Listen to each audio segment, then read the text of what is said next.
করেনি তো হ্যাঁ, সেটা বুঝতে পারছি না।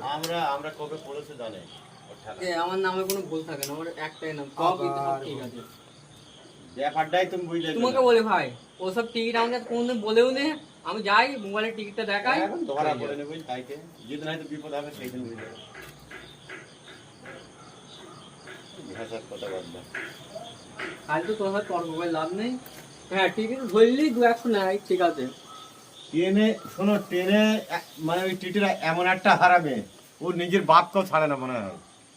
তা ওদের তো ওটাই ব্যবসা। তাইলে হাওড়ায় হাত জোড়া দিয়ে সব দাঁড়িয়ে আছে হাওড়ায় দেখবা। বিনা টিকিটে? হ্যাঁ তাই জেনারেল টিকিটে এসছি, বিনা টিকিট আসেনি। আর আমরা 10 টাকা হইলেও টিকিট কাটে, যদি কৃষ্ণনগর আসে তাও 10 টাকা। কিন্তু আমি হ্যাঁ কৃষ্ণনগর আসলে জীবনে টিকিট কাটেনি।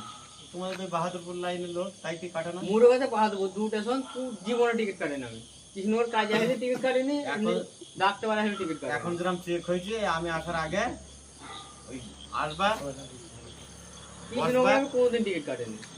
এখন যা সিআরপি উঠছে প্রত্যেকটা বগিতে 4-5 টাকা করে ওঠে। তুমি কৃষ্ণনগর প্ল্যাটফর্ম না যাবা কেন? পেছন দিয়ে 2 নম্বর দিনে আমি হেঁটে ওরা চলে যাবো। সাই দাও গা তাই যাবে।